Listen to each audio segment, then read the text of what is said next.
Good morning दोस्तों, सुप्रभात। आज हम लोग पढ़ेंगे स्टेम कोशिका। अब तक ये भी एक प्रतिरक्षा तंत्र का वह भाग है जो हमारी बॉडी में कुछ अलग कार्य करके दिखाता है। हम लोग प्रतिरक्षा तंत्र में अब तक कल हम लोगों ने पढ़ा वैक्सीन तथा उसके बाद हम लोगों ने पढ़ा सक्रिय तथा निष्क्रिय प्रतिरक्षा तंत्र। यानी कहने का मतलब हम लोगों ने क्या पढ़ा, टीका तथा टीकाकरण पढ़ा। क्या पढ़ा? टीका तथा टीकाकरण पढ़ा। और हम लोगों ने पढ़ा सक्रिय तथा निष्क्रिय प्रतिरक्षा तंत्र। तो आज हम लोग उसका अगला भाग पढ़ेंगे स्टेम कोशिका। क्या पढ़ेंगे? स्टेम कोशिका। तो हम थोड़ा सा जानेंगे स्टेम कोशिका क्या होती है। देखिए बच्चों, स्टेम कोशिका बहुकोशिकीय जीवों में पाए जाने वाली कोशिका क्या है? बहुकोशिकीयों में इसमें विकसित होते हैं, बहुकोशिकीय जीवों में विकसित होते हैं। इनमें समसूत्री विभाजन करने की बहुत अत्यधिक क्षमता होती है। यानी ये बहुत से कोशिकाओं का निर्माण कर सकते हैं, बहुत से कोशिकाओं का निर्माण कर सकते हैं। तो थोड़ा सा इस बात पे ध्यान रखिएगा, यह वह कोशिकाएं जो बहुकोशिकीय जीवों में पाई जाती हैं, यह समसूत्री विभाजन करके यानी 1 से 2, 2 से 4, 6, 8, 10, 12, 14, 16, 18, 32 ऐसे करके तमाम कोशिकाओं का ये निर्माण करती हैं। और ये अपने कोशिकाओं के माध्यम से, यानी पहले स्टेम कोशिका से बहुत से कोशिकाओं का निर्माण, जैसे WBC की कोशिकाएं, RBC की कोशिकाएं, त्वचा की कोशिकाएं ना, सभी प्रकार की ये कोशिकाओं के निर्माण करने में सक्षम होती हैं। कौन? स्टेम कोशिकाएं। यानी यह वह कोशिकाएं हैं जो पहले अपना निर्माण करेंगे, उसके बाद तमाम प्रकार की कोशिकाओं के निर्माण करने की, यानी शरीर की जितनी भी कोशिकाएं हैं इनकी निर्माण करने की ये क्षमता रखती हैं। ये कौन सी कोशिकाएं हैं? स्टेम कोशिकाएं हैं। ये कहाँ पाई जाती हैं? बहुकोशिकीय जीवों में पाई जाती हैं।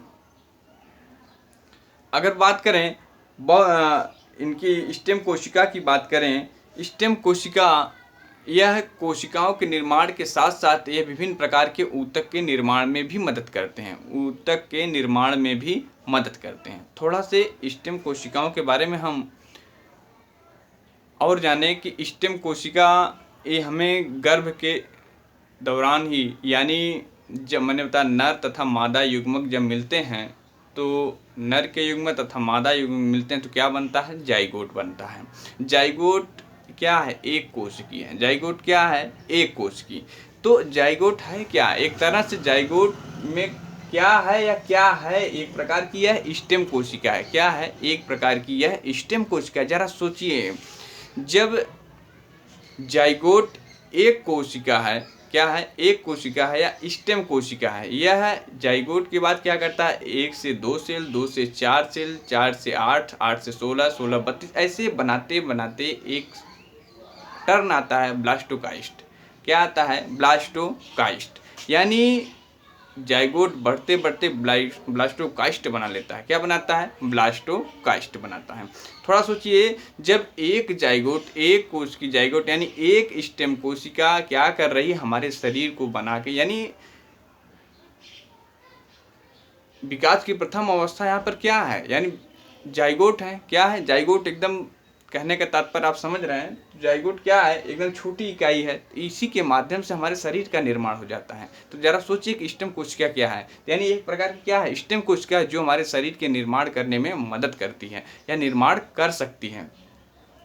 तो यहाँ क्या हुआ? जाइगोट स्टेम कोशिका है, इसमें क्या होता है? समसूत्री विभाजन।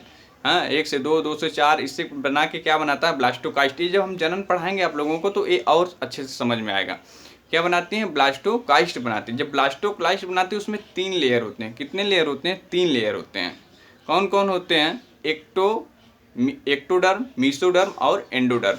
जैसे पहले एक जाइगोट बना, जाइगोट से कितने बने? 2 सेल बनता है। 2 सेल से कितने बन जाते हैं? इसमें 4 सेल बन जाते हैं। कितने बन जाते हैं? 4। ऐसे बढ़ते बढ़ते क्या बना लेता है? एक तरह से ब्लास्टोकाइस्ट बना लेता है। ब्लास्टोकाइस्ट कितने लेयर में होते हैं? 3 लेयर में होते हैं। कितने लेयर में होते हैं? 3 लेयर में ये बने होते हैं। कितने लेयर में होते हैं? 3 लेयर में बने होते हैं।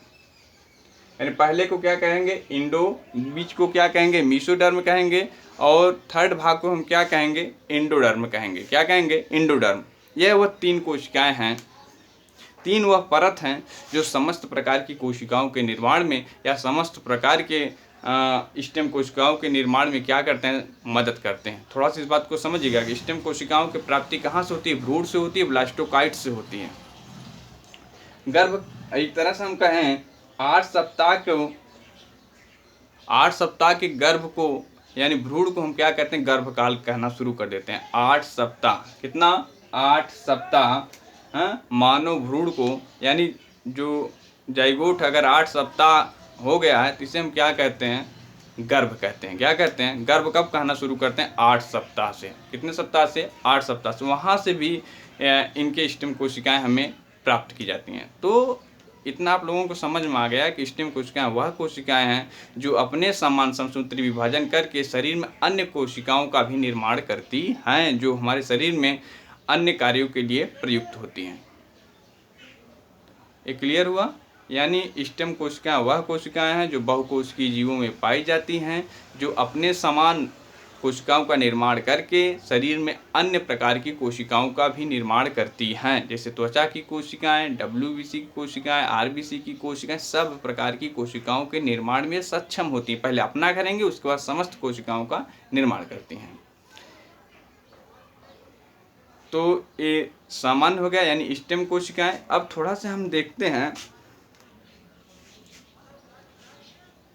पहला है टोटीपेटिएंट सेल। क्या है ये, परीक्षा में पूछता है स्टेम कोशिकाएं कितने प्रकार की होती हैं। केवल आप लोग इतना ध्यान रखिए, स्टेम कोशिकाओं के बारे में समझ गए। अब ध्यान रखिए ये 4 प्रकार की होती हैं। कितने, 4 टाइप्स की होती हैं। कौन, स्टेम कोशिका। स्टेम सेल 4 टाइप में डिवाइड होती हैं। पहला है टोटीपेटिएंट सेल। क्या है, टोटीपेटिएंट सेल। यह क्या करती हैं, यह एक प्रकार की स्टेम कोशिका है। क्या है, स्टेम कोशिका हैं जो शरीर के प्रत्येक कोशिका के निर्माण में मदद कर सकती हैं, प्रत्येक कोशिका। अब यहाँ से एक सा एग्जाम्पल जो है बहुत मस्ट है कि स्टेम सेल की वह कौन सी कोशिका है जो जाइगोट के माध्यम से स्टेम कोशिकाओं का निर्माण करते हैं, तो टोटीपेटिएंट सेल। टोटीपेटिएंट सेल, इसका संबंध यानी उसका उदाहरण कौन होगा, युग्मज। यानी हम कहें जाइगोट, अभी हमने बताया कि जाइगोट में इतनी क्षमता होती है पूरे शरीर का निर्माण कर सकती है। तो पहला क्या हुआ, टोटीपेटिएंट सेल है स्टेम कोशिका का पहला भाग जो युग्मज से संबंध रखता है। यह किसी भी प्रकार की कोशिकाओं का निर्माण कर सकता है। दूसरा क्या है, प्लूरीपेटिएंट सेल। क्या है, प्लूरीपेटिएंट सेल। इसका हिंदी भी यही है, ध्यान में रखिएगा, प्लूरीपेटिएंट सेल ना। ये प्लूरीपेटिएंट से लगभग उसी प्रकार के यह भी सभी प्रकार का स्टेम कोशिका या सभी प्रकार की कोशिकाओं का निर्माण कर सकते हैं। लेकिन यह किससे संबंध है, इनर सेल ऑफ द ब्लास्टोकाइस्ट। हमने बताया था कि युग्मज के बाद क्या बनता है, ब्लास्टोकाइस्ट बनता है। थोड़ा सा इस पर ध्यान रखिएगा, पहले युग्मज बनता है। तो टोटीपेटिएंट सेल का उदाहरण क्या है, युग्मज है, जबकि प्लूरीपेटिएंट सेल का उदाहरण क्या है, इनर सेल ऑफ द ब्लास्टोकाइस्ट है। यानी ब्लास्टोकाइस्ट यानी जाइगोट के बाद बनने वाला जो शब्द है ब्लास्टोकाइस्ट है, यह भी विभिन्न प्रकार की कोशिकाओं के निर्माण में क्या रखता है, निर्माण करने की क्षमता रखता है। तीसरा क्या है, मल्टीपेटिएंट सेल। क्या है, मल्टीपेटिएंट सेल। तो मल्टीपेटिएंट सेल ये क्या है, यह मल्टीपेटिएंट सेल की अगर हम बात करें, यह भी अनेक प्रकार की कोशिकाओं का निर्माण कर सकती हैं, जैसे लाल अस्थि मज्जा। क्या, लाल अस्थि मज्जा। यहाँ का संबंध किससे है, मज्जा से संबंध किससे किससे होता है, WBC से होता है, RBC से। तो ये अनेक प्रकार की भी कोशिकाओं का निर्माण। लेकिन यहाँ पर उदाहरण है, परीक्षा की दृष्टि से पूछा जाता है स्टेम कोशिकाएं कितने प्रकार की होती हैं। स्टेम कोशिकाएं 4 प्रकार की होती हैं, चारों के एक एक उदाहरण हैं। आप इसको अच्छे से नोट कर लीजिएगा। टोटीपेटिएंट सेल का उदाहरण है युग्मज, यह सभी प्रकार की कोशिकाओं का निर्माण करने की क्षमता रखते हैं।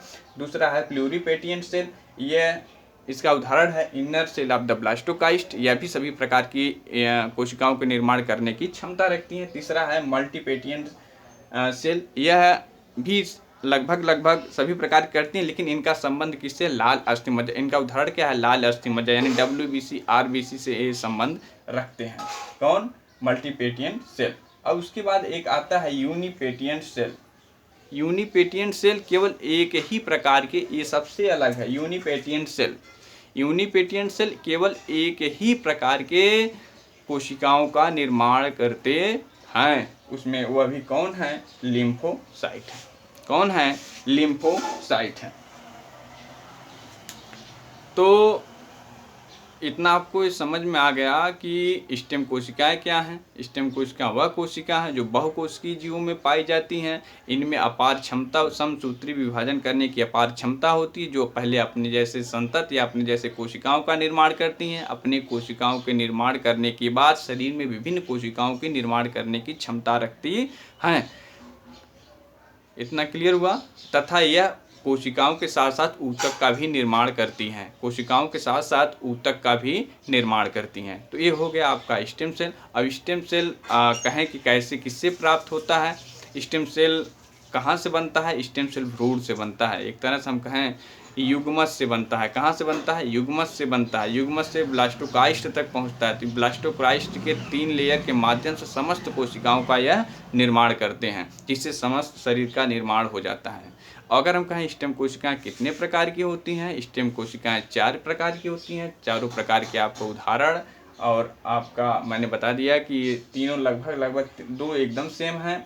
एक क्या है, मल्टीपेटिएंट जो सेल है इसका संबंध लाल अस्थि मज्जा से यानी WBC-RBC से है। और जबकि चौथा है यूनिपेटिएंट सेल, इसका सबसे अलग है, चूँकि यह केवल एक ही प्रकार की कोशिकाओं का निर्माण करती हैं। इसे हम कहते हैं लिम्फोसाइट। क्लियर हो गया। तो इतना आप लोग इसको समझिए। और अगर कहा जाए कि स्टेम कोशिका के स्रोत क्या हैं, तो स्टेम कोशिका के स्रोत क्या हो सकते हैं। स्टेम कोशिका के स्रोत जो है, पहले हम कह सकते हैं प्रारंभिक भ्रूण हो सकते हैं। क्या हो सकते हैं, प्रारंभिक भ्रूण, यानी विकास की जो पहली अवस्था जहाँ से शुरू हुआ भ्रूण का बनना, प्रारंभिक भ्रूण। फिर हम कह सकते हैं भ्रूण कह सकते हैं, नाभि रज्जु, यानी हम अपरा भी कह सकते हैं। क्या कह सकते हैं, अपरा कब समझ में आएगा, जब हम लोग जनन पढ़ेंगे तब समझ में आएगा। अपरा के माध्यम से क्या करते हैं, ये पोषण प्रदान करते हैं बच्चे।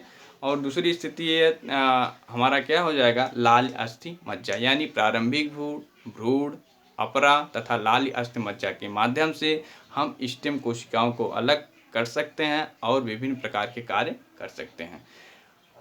अगला हमारा टॉपिक होगा अंग प्रत्यारोपण। क्या होगा, अंग प्रत्यारोपण। अंग प्रत्यारोपण क्या होते हैं, अंग का यानी लगाना, एक अंग का दूसरे अंग पे स्थानांतरित करना, या किसी का अंग क्या हो जाए, जैसे किडनी खराब हो जाए, गुर्दा खराब हो जाए, तो निष्क्रिय हो जाए, तो उस स्थान पर किसी स्वस्थ व्यक्ति का किडनी को निकालकर उसमें लगाना, यानी एक व्यक्ति की किडनी निकाल, एक स्वस्थ व्यक्ति की किडनी निकाल कर एक अस्वस्थ व्यक्ति की किडनी के स्थान पर लगाना, क्या कहलाता है, अंग प्रत्यारोपण कहलाता है। ये हमारी अगली टॉपिक होगी।